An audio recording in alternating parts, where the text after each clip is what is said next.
भारत की पारंपरिक जमीन में कई ऐसे राज दफन हैं जो कई वर्षों या कहें सदियों तक आज भी उसी तरह ताजा और अनसुलझे हैं जितने पहले कभी हुआ करते थे। ये रहस्य कुछ ऐसे हैं जिन्हें जितना सुलझाने की कोशिश होती है लेकिन ये उतने ही उलझते जाते हैं। ऐसा ही एक राज दफन है राजस्थान के एक छोटे से गांव कुलधरा के अंदर। कोई कहता है कि कुलधरा की भूमि पर सैकड़ों वर्षों से भटकती आत्माओं का पहरा है, तो कोई मानता है कि एक श्राप ने इस स्थान की तकदीर बदल दी। पूरा गांव गायब हो गया था भाई, हम लोग भी गायब हो जाएंगे, भूतिया जगह है। चलना फट्टू साले। भाई बोल रहा हूँ इस घर में मत घुस।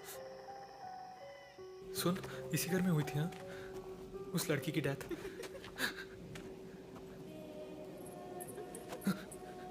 भाई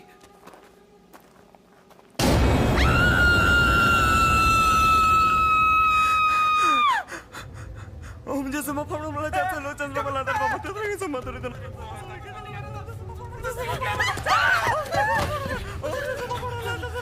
नीलो,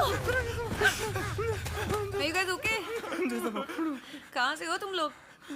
दिल्ली। हम भी दिल्ली से हैं वैसे। दूर तक फैला हुआ कुलधरा गांव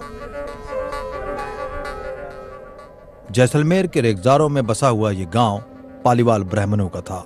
बड़े बड़े 2 मंजिला मकान, अलग अलग कमरे, चौड़े रास्ते इसकी खुशहाली का पता देते हैं। कहते हैं सन 1291 के आसपास रईस और मेहनती पालीवाल ब्राह्मणों ने 600 घरों वाले इस गांव को बसाया था। यह भी माना जाता है कि कुलधरा के आसपास 84 गांव थे और इन सभी में पालीवाल ब्राह्मण ही रहा करते थे। कुलधरा गांव के वीरान होने को लेकर आज अजीबोगरीब रहस्य है। दरअसल कुलधरा की कहानी शुरू होती है आज से करीब 200 साल पहले, जब कुलधरा खंडहर नहीं था बल्कि आसपास के 84 गांव पालीवाल ब्राह्मणों से आबाद हुआ करते थे। लेकिन फिर जैसे कुलधरा को किसी की बुरी नजर लग गई हो। वो शख्स या रियासत का दीवान सालम सिंह था, अय्याश दीवान सालम सिंह, जिसकी गंदी नजर गांव की एक खूबसूरत लड़की पर पड़ गई थी।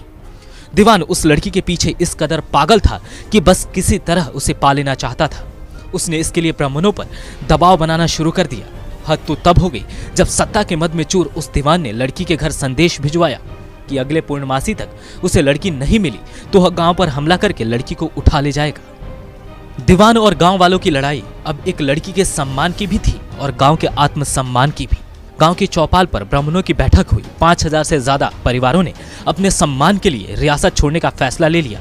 कहा जाता है कि फैसला लेने के लिए सभी 84 गांव के ब्राह्मण एक जगह इकट्ठा हुए, पंचायत लगी और फैसला लिया गया चाहे कुछ हो जाए अपनी लड़की उस दीवान को नहीं देंगे।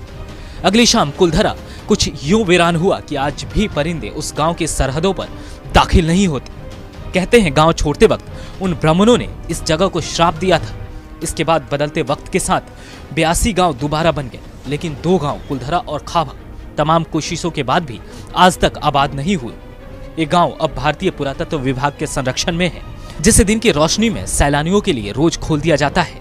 कहा जाता है कि यह गांव रूहानी ताकतों के कब्जे में है।